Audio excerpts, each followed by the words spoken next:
Bienvenue, toi qui es connecté en ce moment pour ta dernière séance d'études bibliques de la semaine. Bienvenue, toi qui es connecté pour la première fois parce que quelqu'un t'a parlé de nos séances d'études bibliques. Bienvenue, vous qui êtes réunis en famille derrière cet ordinateur pour votre dernière séance d'études bibliques hebdomadaires. Je remercie le Seigneur Jésus-Christ pour vos vies. Je remercie le Seigneur Jésus-Christ d'avoir mis dans vos cœurs de vous intéresser aux choses spirituelles. La parole de Dieu nous enseigne dans 2 Timothée. Dans 2 Timothée chapitre 3, à partir du verset 3, la parole de Dieu dit que car il viendra un temps où les hommes ne supporteront pas la saine doctrine, mais ayant la démangeaison d'entendre des choses agréables, ils se donneront une foule de docteurs selon leurs propres désirs, détourneront l'oreille de la vérité et se tourneront vers les fables. La parole de Dieu dit que le moment va venir, ça c'est ce que Paul disait au jeune Timothée, que le moment va venir où les gens vont choisir les églises en fonction du message du pasteur. Parce qu'il y a des gens, lorsque tu parles bien d'eux, ils vont t'écouter. Lorsque tu parles quelque chose qu'ils sont en train de faire, ils vont changer d'église. La parole de Dieu dit qu'il y a des gens qui choisissent qui doit être leur pasteur. Et ils veulent seulement aller là où on dit seulement ce qu'ils aiment entendre. Donc s'ils sont des menteurs, ils ne veulent pas que le pasteur presse sur le mensonge. S'ils vivent dans la fornication, le pasteur ne doit pas parler de l'immoralité sexuelle. S'ils vivent dans l'adultère, le pasteur doit éviter le sujet de l'adultère. S'ils s'habillent mal, le pasteur ne doit pas faire allusion à cela. Le pasteur doit seulement dire ce que eux ils font et condamner ce que les autres font. En ce moment, ils seront d'accord. En ce moment, ils vont dire que l'église là est bien. En ce moment, ils vont dire que, oh, pasteur Christian connaît. En ce moment, ils vont dire, oh, pasteur Georges est un bon pasteur. Le moment viendra où les hommes ne supporteront pas la saine doctrine, mais ayant la démangeaison d'entendre des choses agréables. Je remercie le Seigneur Jésus-Christ pour ta vie ce soir. Nous allons terminer avec ce que nous avons commencé hier. Ça veut dire que nous allons continuer avec l'étude des divinités, n'est-ce pas? Comment servir Astarté, Milcom, Chemosh, Moloch, Dagon, Tammuz et Baal, n'est-ce pas? Ce sera la suite et la fin de cette série. Et même pendant que même comme j'ai commencé hier sous l'inspiration de l'esprit qui vient en moi, il y a une personne qui m'a envoyé une question concernant justement l'une de ces divinités-là. Bon, ça a rendu ma tâche facile. Je lui ai seulement dit que je suis même en train d'enseigner, n'est-ce pas, sur cette divinité-là. Et tout ce que je te conseille de faire, c'est d'écouter, n'est-ce pas, ces enseignements-là. Et ça me permettait de répondre à la personne en une ligne. Donc, hier déjà, nous avons commencé, mais nous nous sommes arrêtés sur Milcom, Chemosh et Moloch, n'est-ce pas. Et aujourd'hui, nous allons continuer avec beaucoup plus avec Tammuz et Baal, bien que nous allons brosser en filigrane Dagon. Ok, pendant que nous allons revenir sur le chapitre 11 du premier livre des rois. Mais avant toute chose, avant de nous aventurer à utiliser la chair et le sang pour enseigner les princes et les princesses que vous êtes, nous allons d'abord nous assurer de la présence de notre patron dans ce studio, votre Père. Mais comme notre patron n'est pas un patron ordinaire, comme il est Dieu, comme lui c'est Jésus-Christ de Nazareth, nous allons demander à tous les autres qui se trouvent dans les cieux, qui se trouvent sur la terre, sous la terre et sous la mer, de se taire, le temps pour nous de dérouler le tapis rouge et d'accueillir dans ce studio Jésus-Christ de Nazareth. Gardez l'écoute. À tout à l'heure.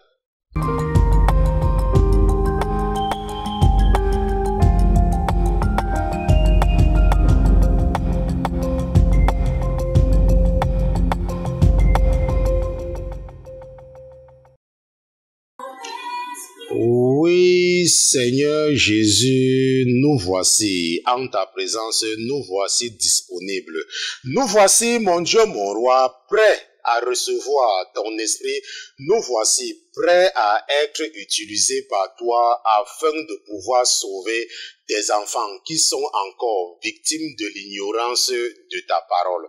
Nous voici, mon Dieu, mon roi, envoie ton esprit dans nos vies, envoie ton esprit en nous, cet esprit qui peut nous aider à comprendre les oracles et les mystères qui sont cachés dans ta parole. Mon Dieu, mon roi, merci pour ta présence dans ce studio ce soir, merci pour la vie de notre frère, merci également pour la vie des enfants que tu nous as confiés. Merci mon Dieu, mon roi, d'avoir veillé sur nous tout au long de cette semaine. Nous avons commencé mardi avec l'assurance que tu devais être avec nous mercredi et aujourd'hui. Voilà que notre assurance est confirmée par ta présence. Notre assurance est confirmée par la présence de l'ange de l'Éternel.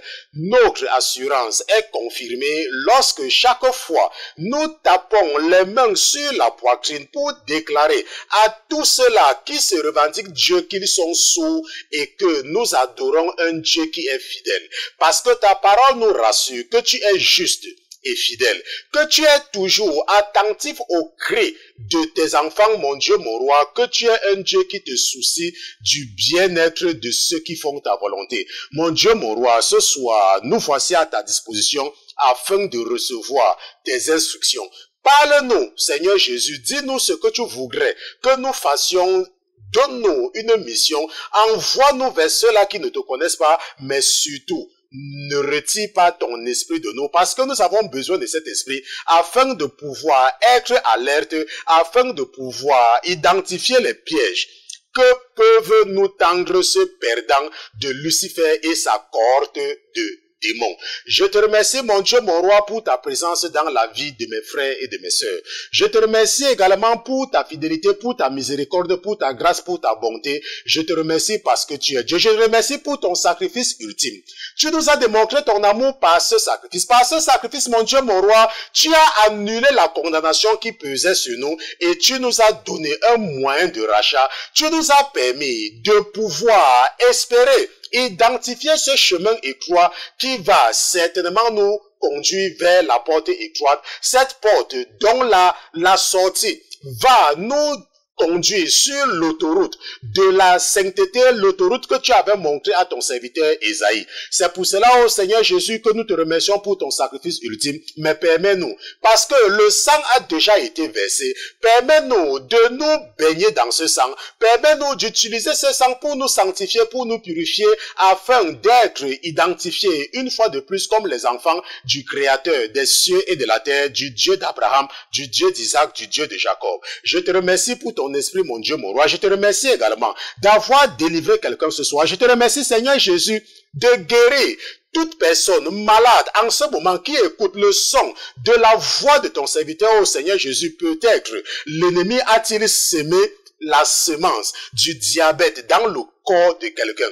Peut-être l'ennemi a-t-il semé la semence du cancer dans le corps de quelqu'un. Peut-être l'ennemi a-t-il semé la semence de la stérilité dans le corps de ma sœur. Peut-être l'ennemi a-t-il semé la semence de la stérilité dans le corps de mon frère, mon Dieu, mon roi, en ce moment même, pendant qu'il écoute, pendant qu'elle écoute le son de ma voix, que cette semence soit détruite, que cette semence soit détruite. Peut-être l'ennemi a-t-il enveloppé ma sœur par l'esprit de la lourdeur, mon Dieu, mon roi, en ce moment, que cet esprit soit anéanti et que l'esprit de louange, l'esprit d'adoration habite ma sœur, habite mon frère, afin qu'il commence ou qu'elle commence à ouvrir sa bouche pour élever sa voix vers toi, pour te chanter des louanges et faire danser les anges, faire danser les séraphins, faire plaisir au Dieu qui réside parmi les chérubins. Mon Dieu, mon roi, nous te remercions ce soir. Nous te remercions d'avoir reçu avec faveur, comme un parfum odoriférant dans tes narines, la requête et nos prières que nous avons élevées vers toi en ce début de soirée. Je te dis merci pour ta fidélité. Au nom de Jésus-Christ, ton serviteur et tes enfants, d'une seule voix, nous te disons Amen, Amen, Amen, Amen. Donc, nous remercions Dieu pour Jésus-Christ, nous remercions Jésus-Christ pour sa présence dans nos vies, nous le remercions surtout pour son esprit, parce que sans son esprit, il serait impossible que nous puissions nous connecter ou que nous puissions comprendre les choses spirituelles. Les choses spirituelles, la compréhension ou l'entendement n'est pas donné à tous. Il faut un esprit particulier. C'est pour ça qu'il y a des gens, même s'ils m'écoutent du matin jusqu'au soir, ça ne va rien leur dire. Il y a des gens à qui je répète la même chose tous les jours, ils ne changent pas. N'est-ce pas? Mais toi, si tu arrives à changer, après avoir écouté, n'est-ce pas, le pasteur Christian ou le pasteur Georges, c'est parce qu'il y a quelque chose dans toi. Il y a quelque chose qui facilite, n'est-ce pas, ta compréhension. C'est ça qu'il faut comprendre. Et donc, hier, nous n'avons pas pu terminer avec les explications que nous donnions sur Kemosh, Milcom ou Moloch, parce que nous avons compris hier que c'est le dieu des Moabites et des Ammonites. Et que Moab et Ammon, n'est-ce pas, ce sont des cousins. Parce que Moab, c'est le fils de la sœur aînée, et puis Ben-Ami, c'est le fils, n'est-ce pas, de la cadette, qui sont toutes deux les filles de Lot, n'est-ce pas, et elles vont coucher avec leur père après la destruction de Sodome et Gomorrhe. Selon elles, c'était pour que leur race ne disparaisse pas, mais elles ne savaient pas que c'était une abomination. Maintenant, nous allons partir dans 1 Roi chapitre 11, n'est-ce pas, pour fixer nos idées. Partons dans 1 Roi chapitre 11, lisons des versets 1 à 13. La parole de Dieu dit que le roi Salomon aima beaucoup de femmes étrangères, outre la fille de Pharaon, des Moabites, des Ammonites, des Édomites, des Sidoniennes, des Étiennes, appartenant aux nations dont l'Éternel avait dit aux enfants d'Israël, vous n'irez point chez elles et elles ne viendront point chez vous. Elles tourneraient certainement vos cœurs du côté de leur Dieu. Ce fut à ces nations que s'attacha Salomon, entraîné par l'amour. Il eut 700 princesses pour femmes et 300 concubines, et ces femmes détournaient son cœur. À l'époque de la vieille de Salomon, ces femmes inclinaient son cœur vers d'autres dieux et son cœur ne fut point tout entier à l'Éternel son Dieu comme l'avait été le cœur de David son père. Salomon allait après Astarté, divinité des Sidoniens, et après Milcom, l'abomination des Ammonites. Et Salomon fit ce qui est mal aux yeux de l'Éternel. Il ne suivit point pleinement l'Éternel comme David son père. Alors, Salomon bâtit sur la montagne qui est en face de Jérusalem un haut lieu pour Kemosh, l'abomination de Moab, et pour Moloch, l'abomination des fils d'Ammon. 1 Roi chapitre 11, j'ai lu des versets 1 à 7, n'est-ce pas? On peut lire la suite, mais nous avons déjà lu ça depuis mardi, et je pense que tu peux déjà réciter ça même si je ne lis pas. Maintenant, on peut seulement gagner quelques minutes. Hier, donc, nous avons déjà vu qui était Astarté. Nous avons vu qu'Astarté, c'était, n'est-ce pas, l'abomination des Sidoniens, et nous savons qui sont les Sidoniens. Nous avons vu que Sidon, c'est le premier né, n'est-ce pas, nous avons vu que Sidon était le premier né de Cana, et que le frère, n'est-ce pas, de Sidon, c'est Heth, qui est le père des Étiens, ok, lorsqu'on parle de ça. Nous avons également compris, n'est-ce pas, comment était représenté, Astarté, n'est-ce pas, comme une statue de bois avec une figure là-dessus. Nous sommes partis dans Genèse et nous avons également, n'est-ce pas, vu certains aspects dans Deutéronome. Et maintenant, nous avons commencé par la suite avec Moloch, Milcom et Kemosh. Et nous avons déjà expliqué, je ne vais pas me répéter, sinon on ne va pas terminer. Il nous reste 3 divinités importantes. Si je dois revenir sur tout ce que j'ai déjà dit, on ne va pas terminer. Donc, si tu n'as pas suivi l'étude biblique d'hier, ça sera disponible bientôt. Nous avons eu quelques problèmes techniques, c'est pour ça que ce n'est pas encore sur YouTube, mais c'est en production et ce sera disponible certainement demain. Donc, écoute les 2 séries, cette divinité-là, partie 1 et partie 2.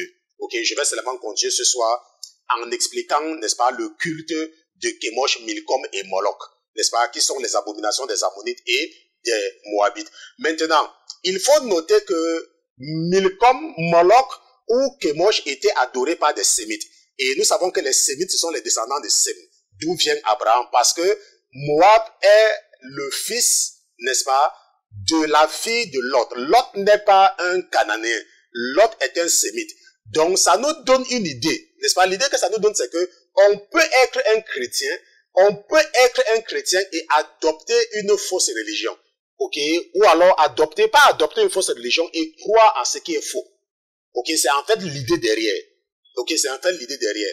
Et il faut également noter que comment est-ce qu'on adorait Kemosh? Kemosh, c'était un dieu qui était représenté par une statue géante avec la tête d'un taureau. N'est-ce pas? Tu vois Kemosh, une statue avec la tête d'un taureau, et le ventre était creux et les mains étaient étendues.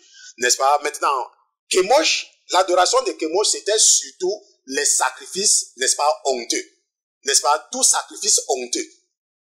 Donc, comme par exemple, brûler un enfant, brûler un bébé, ou bien brûler son premier-né. Donc, Kemosh aime tellement le sang. Et pour l'adorer, les adorateurs de Kemosh sacrifient leur premier-né. Et surtout quand ils sont encore bébés. Donc, soit on allume le feu dans le ventre du démon là, et on jette l'enfant dedans, et l'enfant est brûlé vif. Soit alors on allume le feu dans le ventre, et on dépose l'enfant sur ses mains. Et comme la statue se chauffe, l'enfant va consumer vivant. Pas qu'on va d'abord tuer l'enfant vivant. Est-ce qu'on se comprend? Donc la statue qui a donc un trou là, ça servait donc, les adorateurs de Kemosh sacrifient surtout leur premier-né, n'est-ce pas, afin d'obtenir des richesses et plusieurs autres enfants. N'est-ce pas? En Afrique, surtout en Afrique noire, ce culte-là, c'est ce qu'on appelle le Chronos. N'est-ce pas? Chronos, donc les adorateurs de Moloch, n'est-ce pas? On appelle également ça Chronos. Chronos, quelque chose comme ça. Donc, maintenant, la Bible est claire, n'est-ce pas? Que tu ne dois pas faire le sacrifice des enfants. Maintenant, ce soir, quelque chose que tu vas beaucoup plus comprendre, c'est pourquoi est-ce qu'il y a certains événements dans la Bible. Il y a beaucoup d'événements dans la Bible parce que Dieu utilise certains événements afin de nous amener à savoir qu'il est différent des autres. Par exemple, lorsque nous voyons par exemple dans Genèse, des chapitres 1 à 14, lorsque Jésus-Christ demande à Abraham d'aller sacrifier Isaac, n'est-ce pas? Beaucoup ne comprennent pas pourquoi Dieu dit ça à Abraham. La raison, c'est que à cette époque-là, nous avons vu que Milcom, Moloch et Kemosh étaient déjà adorés à l'époque. Et les gens offraient déjà leurs enfants en sacrifice. Donc Dieu, parce qu'il veut montrer qu'il est différent, va dire à Abraham, prends ton fils et va l'offrir comme holocauste. Va l'offrir comme holocauste pour moi. Maintenant, il voulait également démontrer à Abraham qu'il n'est pas Moloch, qu'il n'est pas Milcom, qu'il n'est pas Kemosh. C'est pour cela que lorsque Abraham, dans la confusion, parce qu'Abraham a dit que, mais attends, mon Dieu, moi je te sais, je sais que les autres le font. Ils sacrifient leur premier-né. Et toi aussi, mais Abraham n'avait pas encore compris. Abraham avait foi en Jésus-Christ, c'est vrai. Mais il fallait que Dieu trouve un moyen pour démontrer à Abraham et à nous autres qu'il n'est pas comme les adorateurs, qu'il n'est pas comme Kemosh. Et que nous ne sommes pas les adeptes de Kemosh, ou de Milcom, ou de Moloch. Est-ce qu'on se comprend? C'est pour cela qu'au moment où Abraham va vouloir allumer le feu, n'est-ce pas, tuer Isaac sur l'autel, l'ange de l'Éternel, Dieu va lui parler du ciel, va dire, ne touche pas à cet enfant. Moi, je ne suis pas comme ça. Je n'accepte pas le sacrifice des premiers-nés. Je n'accepte pas le sacrifice des enfants. Est-ce qu'on se comprend? Donc, je ne suis pas Moloch, je ne suis pas Milcom, je ne suis pas Kemosh. On se comprend? Bon, donc c'est un peu cela. Maintenant, parce qu'il faut que nous terminons, nous allons procéder en filigrane, n'est-ce pas, qui est Dagon, n'est-ce pas, le dieu des Philistins. Ok, nous avons vu Dagon dans la Bible, surtout lorsque nous lisions, nous étudions le livre de Samuel. Nous avons beaucoup nous avons beaucoup entendu parler de Dagon, parce que les Philistins étaient en guerre avec les enfants d'Israël pendant le temps de Saul, même pendant le temps de David, n'est-ce pas, ils étaient constamment en guerre. Et Dagon, donc, c'est le dieu, n'est-ce pas, le dieu suprême des Philistins. Et qui sont les Philistins, en fait? Si tu pars dans Genèse chapitre 10, n'est-ce pas, tu vas te rendre compte que les Philistins, si nous partons dans Genèse chapitre 10, bon, allons là-bas, parce que je ne vais pas aller tellement vite qu'à la fin, vous ne comprenez même rien. Donc, Genèse chapitre 10, si nous lisons à partir du verset 6, n'est-ce pas? La Bible dit que les fils de Cham, rappelle-toi, Noé avec 3 garçons, Shem, Cham et Japheth. Ok, Shem, Cham et Japheth. Et la Bible dit que les fils de Cham furent Kosh, Misraim, Pout et Cana. Les fils de Pout, les fils de Kosh, qui est le fils de Cham, n'est-ce pas, furent Saba, Avila, Sapta, Rema, Sapteka. Les fils de Rema, Seba et Dedan. Kosh engendra aussi Nimrod. C'est lui qui commença à être puissant sur la terre. Il fut un vaillant chasseur devant l'Éternel. C'est pourquoi l'on dit, comme Nimrod, vaillant chasseur devant l'Éternel. Il régna d'abord sur Babel, Érec, Akkad et Calné au pays de Shinéar. De ce pays-là sortit Assur. Il bâtit Ninive, Rehoboth et Calak. Et Rézen entre Ninive et Calak, c'est la grande ville. Maintenant, écoute, Misraim engendra les Ludim. C'est ça, qui est Misraim? Nous avons vu que Misraim, c'est le fils de Cham. Ok, l'un des fils de Cham. Et on nous dit que ce Misraim-là engendra les Ludim, les Anamim, les Lebahim, les Naphtuhim, les Patutim, les Kasluhim, d'où sont sortis les Philistins et les Kaphtorim. Donc nous pouvons donc comprendre que les Philistins, ce sont les Chamites, n'est-ce pas, dont les frères des Cananéens, dont les Cananéens. Ok, donc c'est ce que je voudrais t'amener à comprendre. Donc tu peux donc comprendre que, n'est-ce pas, ce sont des Cananéens. Et Dagon ici là, c'est le dieu poisson. Ok, il est d'ailleurs représenté par une idole moitié homme, moitié poisson, donc Dagon. Et Dagon, en fait, quand tu entends Dag, Dag en hébreu veut dire poisson, donc le dieu poisson. On se comprend. Et la raison pour laquelle on représente moitié homme, moitié poisson, c'est parce que les adeptes de Dagon, dont l'esprit qui est derrière Dagon, est en fait derrière l'esprit qui a habité Darwin dans la théorie de l'évolution. Parce que les adeptes de Dagon croient que l'homme et le poisson, n'est-ce pas, ont évolué d'une forme primaire aquatique. N'est-ce pas, dans la théorie de l'évolution. Tu peux donc voir que l'esprit de Dagon habitait Darwin dans sa théorie de l'évolution selon laquelle l'homme provient du singe et que le singe provient je ne sais n'importe quoi. Est-ce qu'on se comprend? Parce que nous sommes en train d'étudier ici les divinités. Et nous savons que si tu crois en quelque chose, si tu poses des actes qui adorent, qui glorifient quelqu'un, alors on dit que tu adores cette personne, que tu es en train de servir la personne. C'est pour ça que Jésus dit que ce n'est pas tout le monde qui m'appelle Seigneur, Seigneur, qui va hériter de mon royaume, parce que sauf ceux-là qui font la volonté de mon Père. Donc si tu dis que tu es chrétien et que tu crois en la théorie de l'évolution, ta croyance n'est pas chrétienne. Jésus à aucun moment n'a parlé de la théorie de l'évolution. Jésus à aucun moment, la Bible nous dit que Dieu a créé l'homme à son image. Donc si tu dis que tu es chrétien et que tu soutiens, et que tu es un scientifique qui fait les recherches et qui soutient la théorie de Darwin, ça veut dire en fait que tu es un adorateur, un serviteur de Dagon. Que tu n'es pas un chrétien. C'est pour ça que ce jour, Jésus va te dire que loin de moi, je ne te connais pas. Est-ce qu'on se comprend? J'espère qu'on s'est compris. Donc, et nous allons maintenant également voir, nous voyons également que, puisque les Philistins adoraient Dagon, n'est-ce pas, qui est considéré comme le dieu, parce qu'en fait, qu'est-ce que les adeptes de Dagon croient, n'est-ce pas? Les adeptes de Dagon pensent qu'il est, n'est-ce pas, le dieu qui est la providence des graines. Ça veut dire que la végétation, n'est-ce pas, quand tu sèmes, tu récoltes. Et les adeptes de Dagon disent que, en fait, c'est lui qui est le dieu qui fait produire, n'est-ce pas, de la graine. Mais Dieu va utiliser le temps de David. Est-ce que tu te rappelles, lorsque les Philistins vont voler l'arche de l'Alliance, n'est-ce pas? La Bible nous dit qu'ils vont amener l'arche dans leur pays. Et ils vont mettre ça dans le temple de Dagon. Et quand ils vont venir le matin, ils vont trouver que Dagon est tombé par terre. Et après, ils vont remettre Dagon. Et le lendemain, ils vont voir que maintenant, Dagon a les mains coupées. Donc, c'était un moyen pour Dieu de démontrer aux Philistins que Dagon, en fait, n'est rien devant lui. Que, en fait, c'est lui. Est-ce que tu vois? Donc, Dieu utilise ce scénario, cet événement pour prouver que c'est lui. Et il utilise également le cas de Jonas. Pourquoi est-ce que Dieu va mettre dans le cœur de Jonas de ne pas aller directement à Ninive? C'est parce que, comme les adeptes de Dagon disent que Dagon c'est le dieu poisson, Dieu va leur prouver, n'est-ce pas, que son messager peut utiliser le poisson.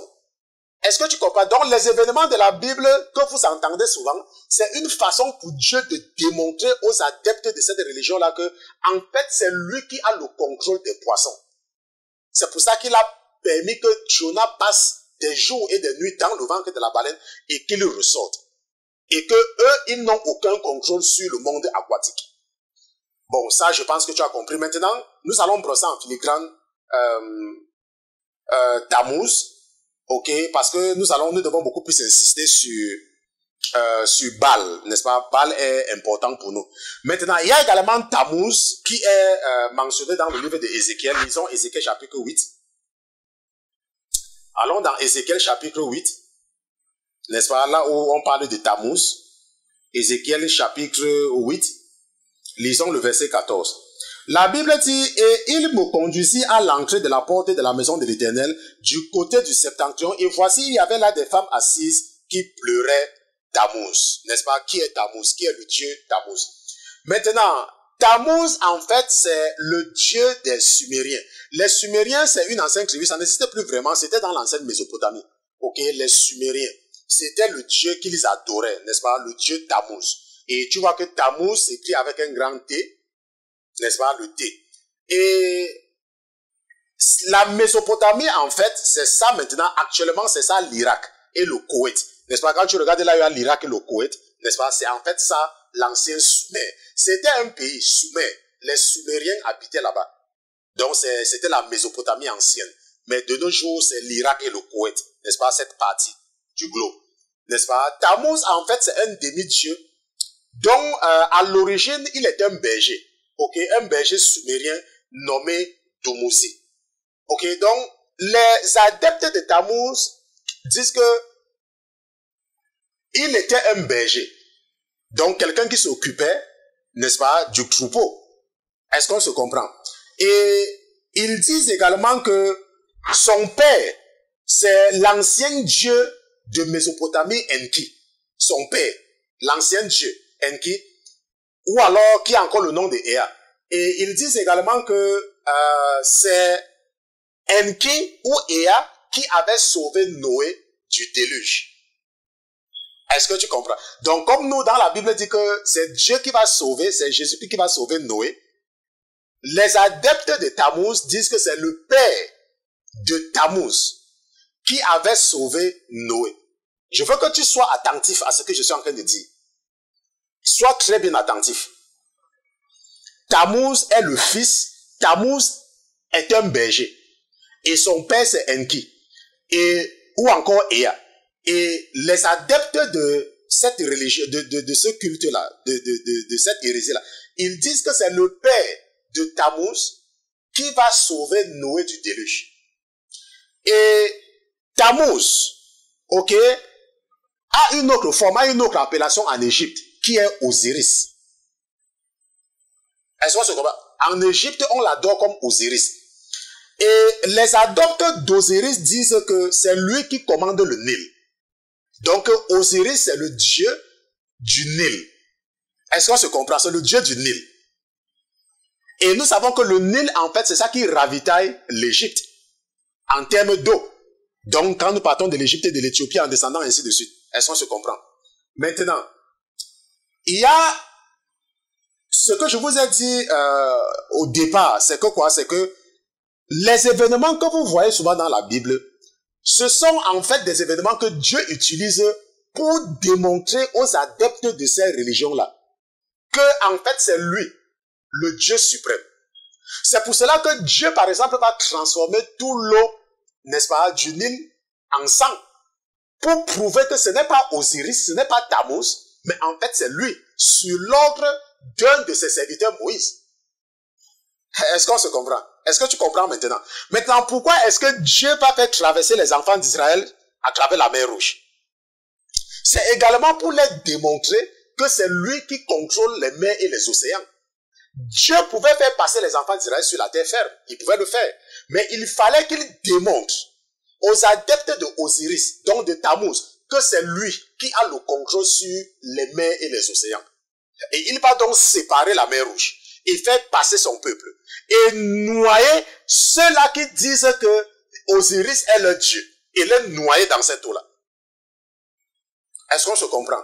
Donc ça c'est très important, n'est-ce pas, de comprendre. Maintenant, si tu m'as compris depuis le départ, tu vois que la religion derrière Tammuz, dont les adeptes, dans cette religion-là, bon, je ne vous ai pas tout dit, hein, si je dois faire vraiment l'exégèse, si je dois vous donner les détails, nous n'allons jamais terminer Tammuz même pendant une semaine. Donc je suis en train de faire un résumé. Je suis en train seulement de faire ressortir les points essentiels. Mais si tu es intéressé, tu peux aller sur Google, tu googles Tammuz. Ok, tu auras toujours les informations.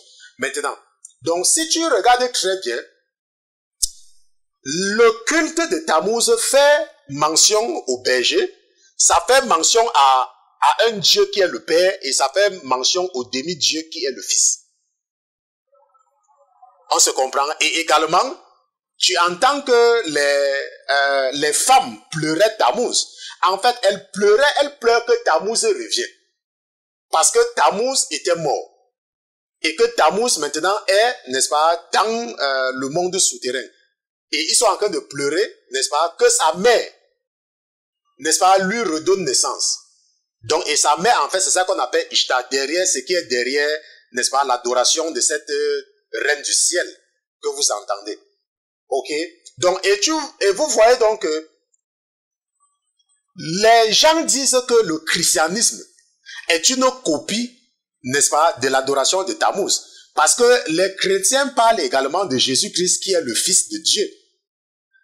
Le christianisme fait référence à Jésus qui est le bon berger. Est-ce qu'on se comprend? Et nous disons également, et ils disent également que, bon, je n'ai pas mentionné cela, que Tammuz également c'est le dieu de la fertilité, ok? Je n'ai pas mentionné ça, mais c'est également, n'est-ce pas, le dieu de la fertilité et de l'agriculture. Je n'ai pas mentionné ça, mais les adeptes de Tammuz disent qu'il est également responsable de la fertilité, de la reproduction. Tout comme nous disons que Jésus-Christ, n'est-ce pas, est la source de la vie. Et qu'il a pouvoir, n'est-ce pas, sur la mort. Et que nous devons ressusciter. Donc nous voyons qu'il y a ce concept de la résurrection et de la mort. Donc les critiques ou alors ceux qui sont contre le christianisme, n'est-ce pas, disent que le christianisme copie, n'est-ce pas, les choses de Tammuz, de l'autre religion. Mais ce qui est là, c'est que ce qu'ils ignorent, c'est que nous ne pleurons pas Jésus-Christ. On ne pleure pas Jésus-Christ qu'il doit ressusciter parce que Jésus est ressuscité. Or, Tammuz est mort. C'est pour ça que les femmes là pleurent qu'il ressuscite. Mais Jésus-Christ est ressuscité. Nous attendons son retour. Est-ce qu'on se comprend? Nous attendons son retour. Et nous ne disons pas que Jésus-Christ, n'est-ce pas, est le Fils, que Jésus-Christ est vrai à un Père, mais le christianisme dit que c'est le Père qui a été incarné. Donc c'est la même personne en trois. Dieu le Père, Dieu le Fils et Dieu le Saint-Esprit, c'est trois personnes. Donc c'est pour ça que la notion de la Trinité dans le christianisme est là. Est-ce qu'on se comprend? Donc, je pense que c'est ce que je peux dire par rapport à Tammuz. Ok, pourquoi est-ce qu'on pleure Tammuz? C'est parce que dans le temple, il y a des gens qui pleurent pour qu'il ressuscite, pour qu'il revienne. Il nous reste 23 minutes. Je pense que nous allons autant de terminer avec Baal, n'est-ce pas, qui est le Dieu dont on fait beaucoup plus de référence dans la Bible, n'est-ce pas, les Astartés et les Baal. Et également, ce que je peux également dire, c'est quoi? C'est que Tammuz, tu peux te rendre compte qu'il y a ce thé-là, n'est-ce pas? Et si tu fais les recherches, tu vas te rendre compte qu'il y a un lien entre le thé, la croix en thé, et l'adoration de Tammuz. C'est pour ça que vous allez voir qu'il y a des faux chrétiens qui ne peuvent rien faire sans la croix. Ils pensent que la croix, que Jésus est encore sur la croix. Est-ce qu'on se comprend? Tu vois les faux chrétiens avec toujours à la croix et ils mettent leur foi sur la croix. Chez eux, quand tu entres, tu vois la croix. Quand ils veulent dormir, il y a la croix. Pour eux, tout c'est la croix. Ils achètent une chaîne, il y a la croix. Parce que pour eux, Jésus c'est la croix. Le christianisme c'est la croix. Comme on a crucifié Jésus sur la croix, et ainsi de suite. En fait, cette croix-là, c'est un symbole qui date avant même, n'est-ce pas, Jésus-Christ, qui en fait symbolise le thé là, le thé, Tammuz. Ok? Donc, c'est pour ça que Dieu nous dit de ne pas faire d'idole. Il y a une raison pour laquelle Dieu nous dit que tu ne te feras aucune représentation. Il y a une raison pour cela. Mais il y a des gens, quand on leur demande de ne pas faire certaines choses, parce que leur connaissance est limitée, ils le font quand même. Alors que Dieu t'a dit, ne fais pas. Adore-moi en esprit. Je suis invisible, adore-moi en esprit. Tu n'as pas besoin d'utiliser quelque chose pour m'adorer. Adore-moi en esprit et en vérité. N'est-ce pas? Nous allons prendre une pause, juste pour pouvoir, n'est-ce pas, marquer cette transition et expliquer et rafraîchir la mémoire pour que vous compreniez parfaitement qui est Baal, n'est-ce pas? Donc, je vais demander à ma fille qui est à la régie de nous mettre quelque chose juste pour marquer la transition. Gardez l'écoute. À tout à l'heure.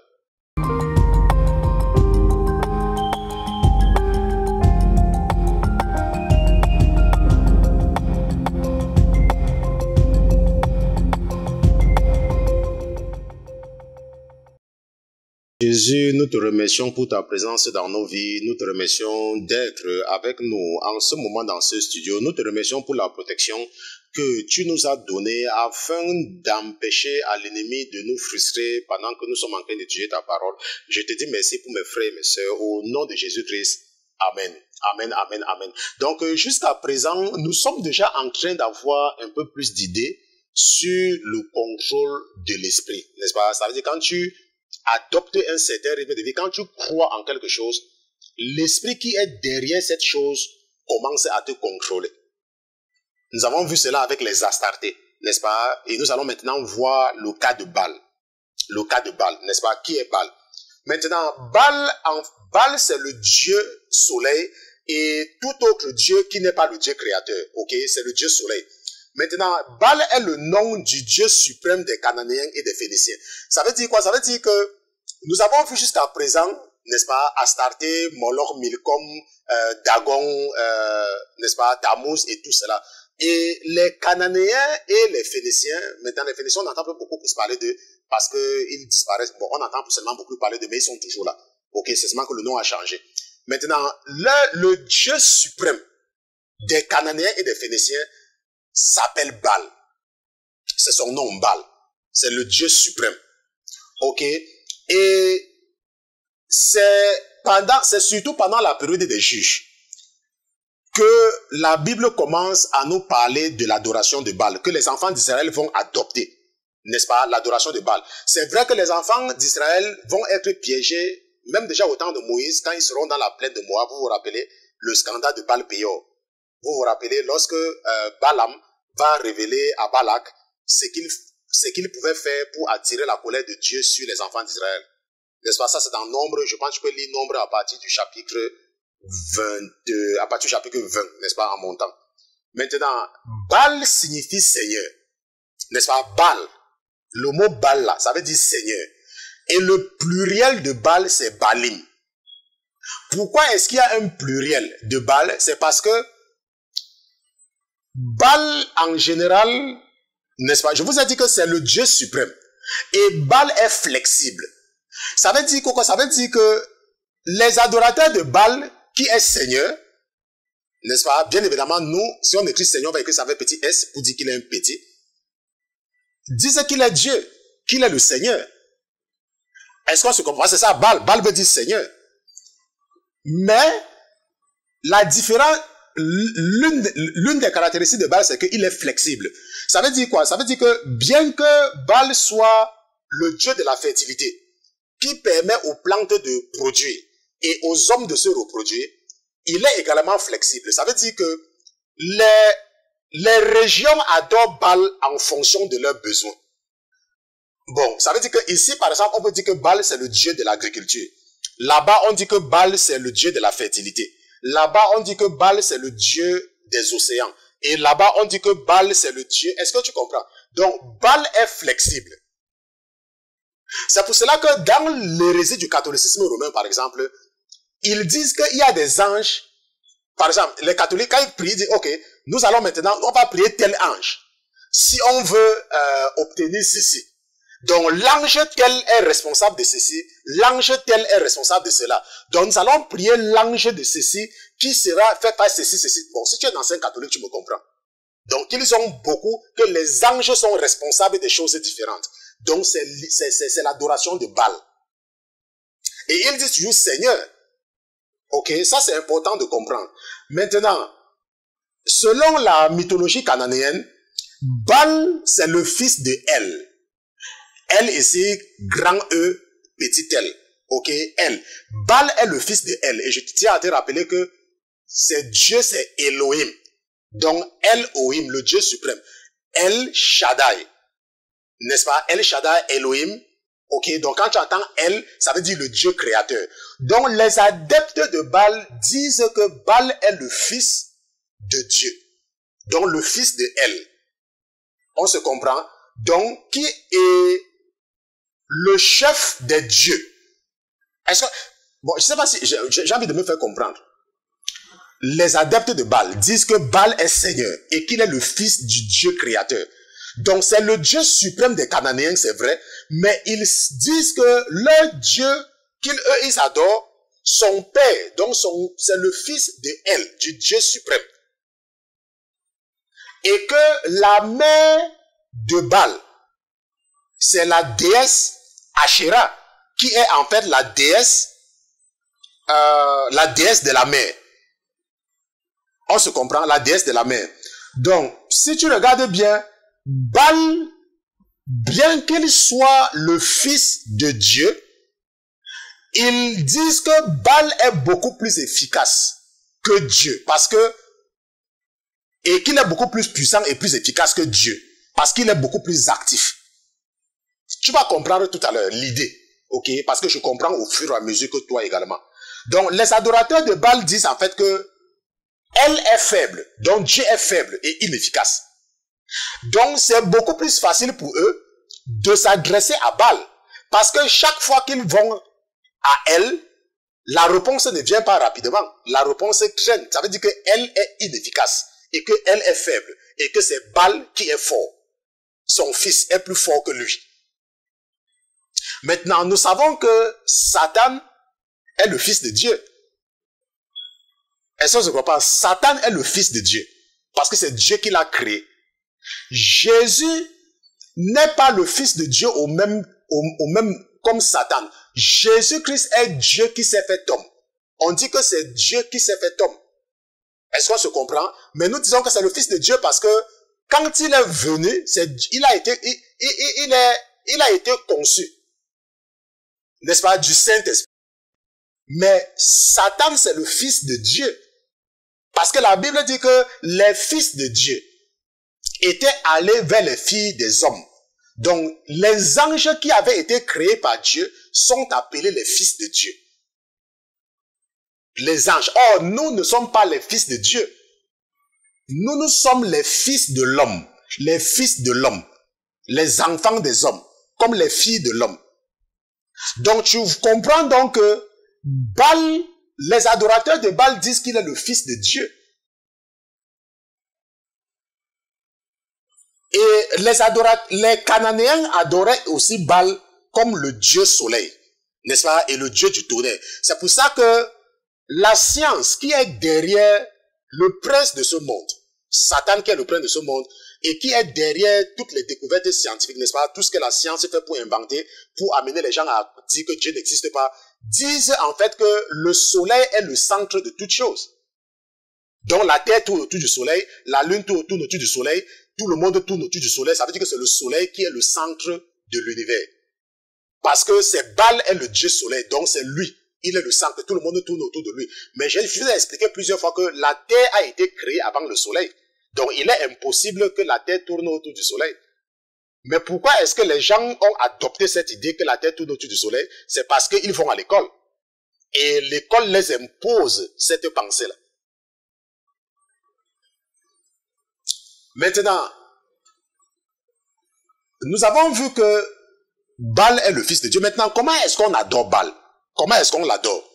L'adoration de Baal est surtout basée sur la sensualité. La sensualité, ça veut dire que, je ne sais pas si tu comprends la sensualité, donc sexy. La sensualité et les prostitutions rituelles. Donc la prostitution dans les temples même. Donc la sensualité, tout ce qui est sexy. Maintenant, tu comprends maintenant pourquoi est-ce que dans le monde, la femme est chosifiée comme un objet sexuel, un objet sensuel. Quand tu regardes les publicités, on montre les femmes avec les seins, n'est-ce pas? Les femmes qui s'habillent d'une façon, parce que tout ça c'est l'idée de la sensualité, l'adoration de Baal. Est-ce qu'on se comprend? C'est son adoration. La prostitution, la sensualité. Je ne sais pas si, je veux que tu me comprennes. Parce que je veux qu'à partir de cette étude biblique, que tu ne sois plus un bébé chrétien. Que tu commences maintenant à voir les choses sur un plan global. Et que tu comprends pourquoi, par exemple, Pasteur Christian ne regarde pas la télé. Avec toutes ces publicités qui montrent tout le temps les femmes qui sont nues, ou les femmes qui sont sexy, qui sont en train de chosifier la femme. Pourquoi? Parce que même les hommes, même quand tu regardes la publicité des hommes, tu vois les hommes, n'est-ce pas, tous ces designers-là, quand ils font les publicités, ils montrent que les hommes avec les caleçons qui sont serrés, n'est-ce pas, qui dessinent leur forme, les femmes avec les sous-vêtements serrés qui dessinent leur forme, n'est-ce pas, tout ce qui est sensuel, les pantalons serrés, n'est-ce pas, tout cela, c'est parce que Baal, le fils de Dieu, n'est-ce pas, est adoré par la sensualité. J'espère que tu comprends, n'est-ce pas? Et la prostitution rituelle dans les temples, ça je l'ai déjà dit.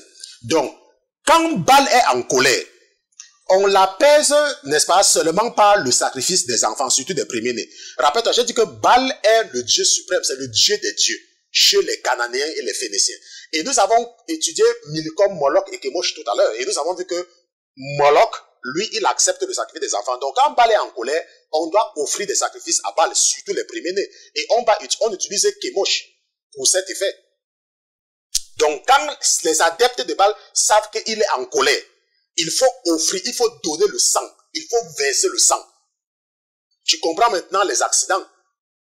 N'est-ce pas, les accidents, le sang doit être versé. Mais il est surtout intéressé par le sang des premiers-nés. Ok? Et également, les prêtres de Baal, comment est-ce qu'ils font pour invoquer Baal? Nous, par exemple, quand nous voulons invoquer Jésus-Christ, qu'est-ce que nous faisons? Nous faisons appel à son nom. Et nous adoptons une vie qui lui plaît. Ok, tu adoptes une vie qui lui plaît, ça veut dire que tu obéis à tout ce qu'il te dit et tu peux l'invoquer. Mais les adeptes de Baal, pour invoquer Baal, n'est-ce pas, ils doivent crier et ils doivent se mortifier, donc se fouetter, n'est-ce pas, se fouetter, crier, se fouetter, se faire du mal, n'est-ce pas, pour l'invoquer. Et ils disent également que Baal, n'est-ce pas, c'est lui qui contrôle la végétation, l'agriculture et le tonnerre. Mais Dieu va utiliser le prophète Élie pour démontrer aux serviteurs de Baal que, en fait, Baal n'est rien devant lui. Que c'est lui, n'est-ce pas, qui est le Dieu suprême. C'est pour ça là que, si tu regardes la Bible, n'est-ce pas, surtout dans, on va voir ça, on n'a pas encore étudié ça, mais nous allons voir cela, n'est-ce pas, le cas du prophète Élie. Dans un premier temps, parce que les adorateurs de Baal disent que c'est lui qui est le Dieu de la végétation et de la pluie, Dieu va utiliser le prophète Élie pour arrêter la pluie pendant 3 ans et demi. Les 3 ans et demi qui avaient duré, n'est-ce pas, qu'avait duré la sécheresse au temps du prophète Élie, c'était parce que Dieu voulait démontrer aux adeptes de Baal qu'ils n'ont aucun pouvoir. Et ça, c'était au temps de Achab et Jézabel. Vous vous rappelez, lorsque le roi Achab régnait en Israël, et avec sa femme Jézabel, qui en fait était une prêtresse de Baal. Donc, quand Jésus-Christ utilisait Élie pour prononcer la sécheresse pendant 3 ans et demi, c'est pour prouver aux adeptes de Baal qu'ils ne sont rien, que c'est lui, que c'est son serviteur qui peut contrôler cela. Ça, c'est la première chose. La deuxième chose, c'est que les adorateurs de Baal également disaient que c'est lui qui contrôle la pluie et le tonnerre. C'est lui qui contrôle le tonnerre. Donc, Jésus va utiliser Élie pour les convoquer au mont Carmel. La Bible dit qu'il va convoquer les serviteurs de Baal et les serviteurs d'Astarté. Et il va leur dire, ok, faites descendre la pluie, faites descendre le tonnerre, je vais voir. Et la Bible dit qu'ils vont se mortifier, ils vont invoquer leur Dieu. Pendant du jour, c'est-à-dire que du matin jusqu'au soir. Il va dire que non, criez, peut-être qu'il dort. Criez bien. Peut-être vous n'avez pas bien fouetté, fouettez-vous bien pour qu'il vienne. Il est en train de dormir. Non, il est très occupé. N'est-ce pas, pour se moquer de lui. C'est là où parfois Dieu également fait rire. N'est-ce pas, même comme Dieu a horreur, n'est-ce pas, de la comédie. Dieu n'aime pas, Dieu aime que nous soyons sérieux. Ok, je vous ai montré le passage biblique qui dit que les paroles légères, la comédie est contre la parole de Dieu. Donc tous ces comédiens que vous voyez qui font rire là, ce sont les adeptes du diable en fait. Ok, Dieu veut que ses enfants soient sérieux à tout moment. Surtout dans ce monde. Le moment viendra où nous allons nous amuser, mais pas ici. C'est pour ça que tout ce que vous voyez, l'esprit derrière la comédie, n'est-ce pas, tout cela, les histoires stupides que vous voyez sur Internet, oh Jésus, quelqu'un est venu dire à Jésus, ils forment la comédie avec le nom de Jésus. Et curieusement, il y a les enfants de Dieu qui sont tellement naïfs et ignorants, qui partagent également ça parce qu'ils ça fait rire, parce qu'il y a le nom de Jésus sur ça. Dieu est contre la comédie. Un chrétien doit être sérieux tant qu'il est dans ce monde et être vigilant. C'est pour ça que Dieu dit que le jour là va venir où les gens vont dire Seigneur, Seigneur. Tu vas faire la comédie avec le nom de Jésus-Christ, croyant que tu es en train de vouloir amener les gens à comprendre que Jésus a utilisé la comédie. Ok.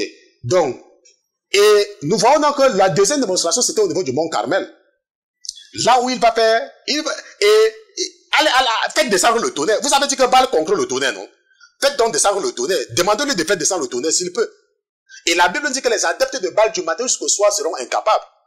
Et le prophète Élie va donc faire un autel et à une petite prière, une courte prière, le tonnerre va descendre.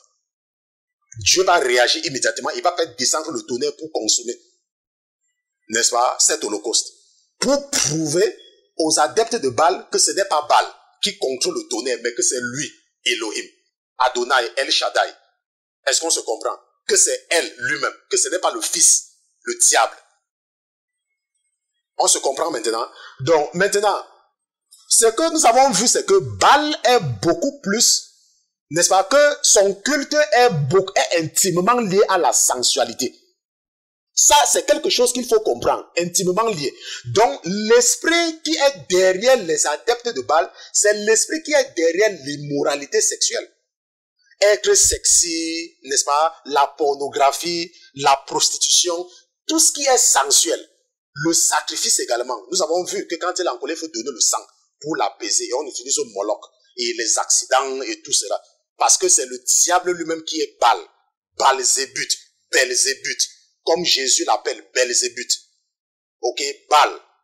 Donc, à partir d'aujourd'hui, quand tu lis la Bible, tu entends parler de Baal, qu'ils ont abandonné l'Éternel pour adorer les Baals. Il faut comprendre que c'est parce que les enfants d'Israël, je ne sais pas si tu as vécu avec les Juifs. C'est parce que les enfants d'Israël vont commencer à s'habiller mal. Les enfants d'Israël vont commencer à faire les choses comme les gens du monde. Au lieu d'être différents. Lorsque tu entres même dans un bus, dans un train, dans un avion, s'il y a un juif dans l'avion, là, tu vas le reconnaître. C'est parce qu'ils sont saints, ils sont différents dans tout ce qu'ils font. Donc, un chrétien doit être différent.